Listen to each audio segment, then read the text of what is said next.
मराठा आरक्षणावरून मनोज जरांगे यांनी पुन्हा एकदा सरकारला अल्टिमेटम दिलेलं आहे। 17 सप्टेंबरपर्यंत हैदराबाद गॅजेट नोंदीप्रमाणे कुणबी दाखले देणं सुरू करा, अन्यथा मोठा निर्णय घ्यावा लागेल असा इशाराच जरांगेंनी सरकारला दिलाय। सोबतच मराठवाड्यातील 100% मराठा आरक्षणात जाणार असल्याचंही जरांगेंनी स्पष्ट केलंय।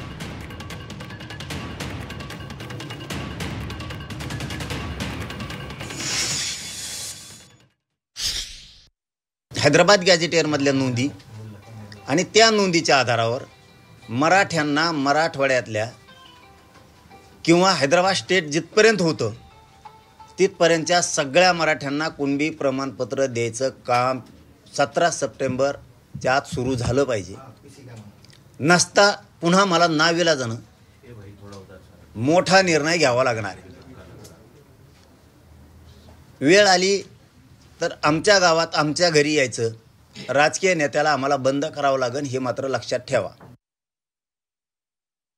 मराठ्यांच्या नोंदीसुद्धा व्यवस्थित गॅजेटियरच्या जाणार आहेत। मराठवाड्यातला सगळा मराठा समाजसुद्धा व्यवस्थित ओबीसी आरक्षणात कुणबीच्या माध्यमातून जाणार आहे। 17 संस्थांच्या माध्यमातून पूर्ण पश्चिम महाराष्ट्रसुद्धा त्यातलाही मराठा समाज आरक्षणात जाणार आहे। काही संभ्रम नाही, फेंभ्रम नाही, काही नाही ना, आम्हाला टाईम नाही तिकडे ध्यान द्यायला। आम्ही आमचं गरीब मराठे, आम्ही आमची गरीब लढाई आम्ही आमचं बघतो, काय करायचं, कसं मिळवायचं आहे, आत्तापर्यंत कसं मिळू दिलं हे माझ्या समाजालाही माहिती आहे। त्यामुळे त्याच्यावर आम्हाला आता बोलायचीही गरज नाही, काही गरज नाही। जे आर चांगलं आहे, सगळं चांगलं आहे आणि त्याच्या पुढचं सांगतो आम्ही दुरुस्त करायचं सांगितलं, बस का जे आर दुरुस्त सुधारित काढायचं सांगितलं।